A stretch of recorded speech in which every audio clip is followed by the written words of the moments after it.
Hey everybody, so today we're gonna cook. I know it's been a while, haven't made any cooking videos.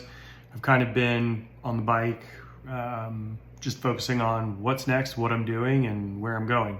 And right now, I'm super excited. It's fall. Some places it's more fall than others, but for me, fall screams apples. I'm really excited. All the Sebastopol apples are coming in. Really, really beautiful.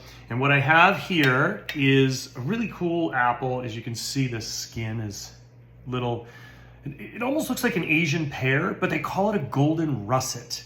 A really cool, it's got a bit of a thicker skin. You can see how it almost has like that Granny Smith appeal to it under this textured top, which feels like a russet potato. But to me, it almost looks like an Asian pear, like a shinku pear. So to me, apples are just scream. Like a kid, I used to grow up, we used to go apple picking, and apples and pork are magic, like super magic together. But one of the things that I see that people don't even realize grows all around, you have it in your garden, neighbors have it, you walk by it every day, it grows like a weed. I see it all over San Francisco, is this. This is rose geranium. It's a really, really lovely aroma, really beautiful flavor. I rub it, it smells like rose, but what's amazing is these two together are like magic. Just absolutely beautiful. So what we're gonna do is take rose geranium, some apples. I've got really beautiful arrowhead cabbage. It came from Dirty Girl Farms, got there this morning. And then I've got this killer pork chop. Right, so it's got a little bit of the bacon on the bone. It's got a nice fat cap, nice marbling, not too heavy marbling. I like, the fat on the exterior, and I got that from Cream Co. And what we're gonna do is, this is my new rub that you can get through Redboat. It's called Redboat Cosentino Umami Spice. This is something that I've used at the restaurant for 8+ years, and it's finally now available to the market. So I'm very, very excited to have this available to you, the public. Really, really fun blend of ingredients that build umami depth and character with whatever you choose to do. So you can use this on vegetables, you can use it in sauce bases, you can use it on grilling meats, roasting meats. If you check out their website, there's a couple recipes that I've already done, but this is key. Okay, we're also gonna use a couple other things here. We're gonna use some fish sauce, again, Redboat, just a little bit. This one is a special vintage. Look at that, barrel number 1, 2016. So this is vintage now. This is a vintage bottling. It's from when I went to Phu Quoc with Kung and his family and got to make fish sauce and go out on the boat. Amazing trip with my wife and Sang. We're gonna use some sorghum vinegar. Okay, really, really delicious. We're gonna use a little bit of mustard, right? I always like French Dijon. And butter, and that's it. So, super straightforward. I've got a cast iron pan, 2 of them behind me. I'm gonna take this pork chop. So, let me pull it back here so you guys can see. There you go. Perfect. So, I love this fat cap, but for aesthetics on the plate, and you notice I'm working on a separate cutting board now, right? I do not want to work on this cutting board and do vegetable work while it's been dirtied with pork. So I have a clean board here. Once I use this, we'll switch over to the other wooden board. But for aesthetic purposes, what I want to do is I'm going to score this and make it really I'm going to make like little spice. Now, the umami spice is what I'm going to season the meat with. I don't want to go super crazy with salt. This gives that feeling on the palate of saltiness, richness. Umami is that extra sense that everybody talks about. And I think the easiest way to understand it is for a lot of folks who have oysters, the first oyster you have this olfactory sense here, which creates salivation and you crave it more. This is what this does. If you put this on a dry aged steak, it's super dry aged steak. So, oh man, the aroma is incredible. So I'm just gonna sprinkle it on. And what I can do is we can season everything with salt, right? Like flake salt after.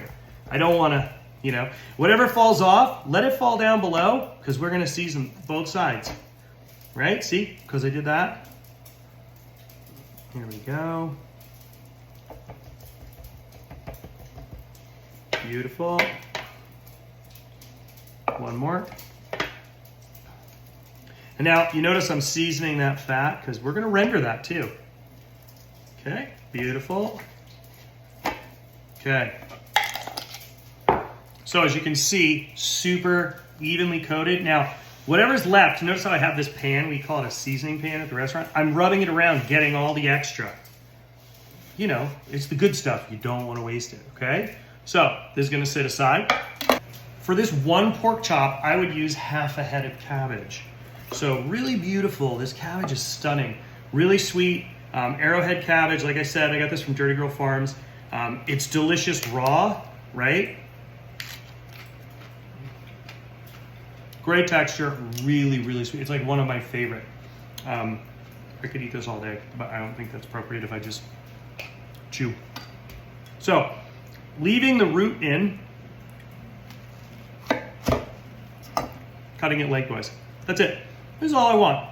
I want 1/2. So like, if I'm getting the dish, I'm gonna get like a pork chop, I'm gonna get a seared piece of, okay? It's rendered out enough for me to keep, there we go. See, it's coating that pan. Not too much, not too little. And you can see it's smoking, but now in the pan I go.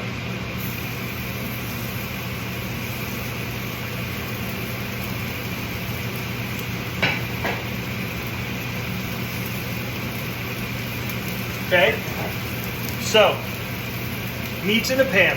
Well, the meat's in this pan. The pan next to it is empty at the moment, but I'm going to put the cabbage in. But I don't want to cook it too fast. So what this is going to sear slowly. Okay, like I said, it's on medium. Get a nice crust, nice caramelization. The Maillard reaction happens. The sugars, they caramelize really well, right? And that's going to cook that meat. We're going to flip it. And once that flips, then we're going to start moving to the next steps. But I still need to prep, okay? Apples, ready. Dijon. Okay, who hates that process when you do your first drop of Dijon, right? Everybody knows what I'm talking about. It comes out of the jar and it's like, I'm using this as a catch because the first thing that's going to come out is water. See that? Water just came out. Ah, there we go. Boom. Okay, that's more than enough Dijon.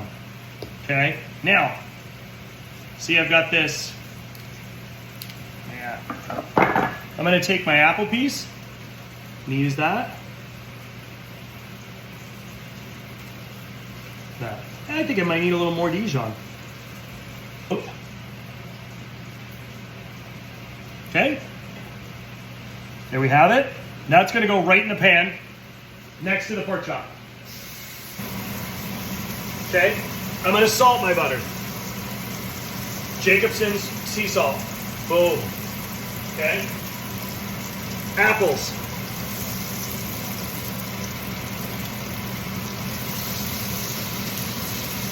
Boom. So, here's this rose geranium. It is amazing. You know it has pink little flowers, and I don't think people realize it. A lot of farmers use it to ward off pests. I like it because I think it makes apples taste like magic. So I'm picking these small leaves, right? I don't want anybody to get a big chunk of it. It's kind of like sage brown butter that you would have with squash, right? You can do the same thing. So pick a few leaves. This makes incredible ice cream, awesome stuff. So I got my vinegar here now. I've got my fish sauce, and I have my roast geranium sitting there next to my lardons. Okay.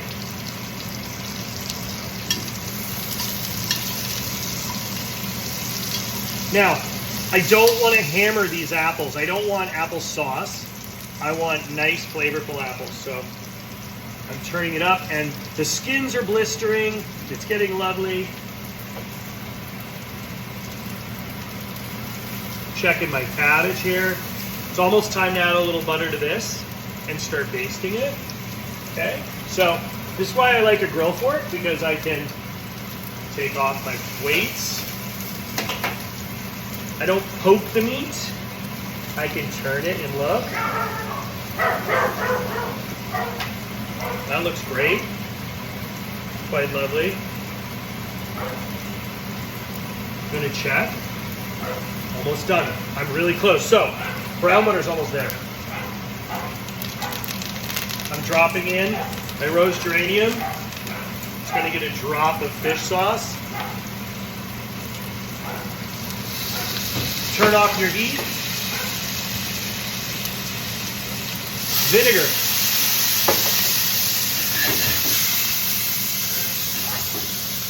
Beautiful. The aroma is incredible. So the fish sauce, it won't taste like fish.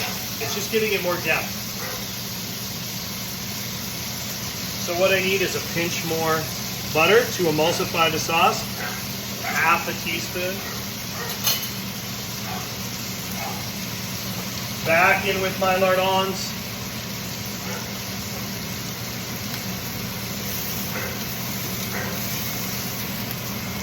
Cabbage is looking great.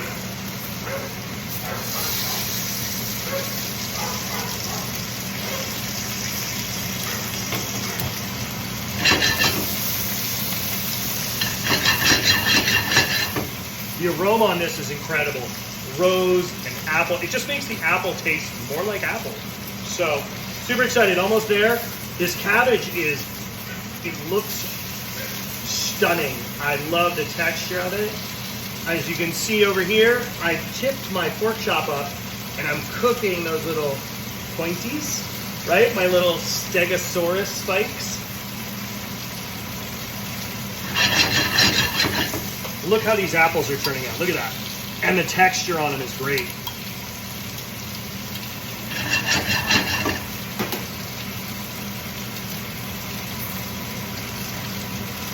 Perfect. Here we have our pork chop, cabbage, super clean, super simple. Now,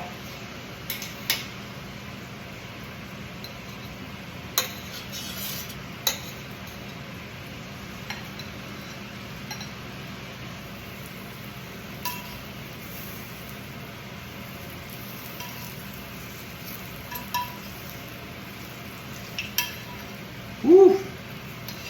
You know what? I just burned my butter. So, how am I gonna fix it? Even more important.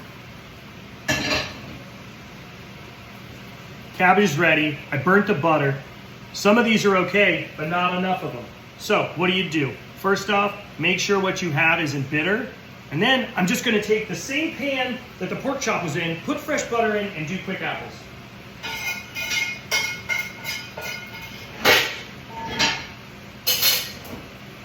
Two seconds. It's okay. We all make mistakes. Trust me. If anybody says they don't, they're a liar. Butter's in.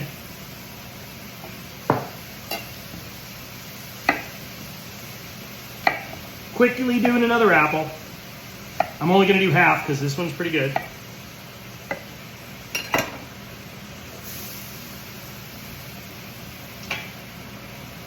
Couple leaves of rose geranium.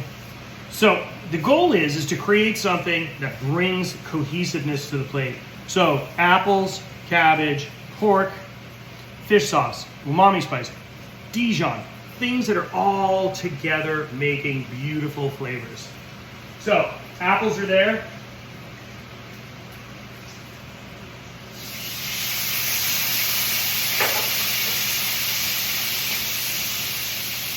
Couple dabs of fish sauce, 1, 2, 3. Don't go crazy, you don't need too much. Back in with my roast geranium.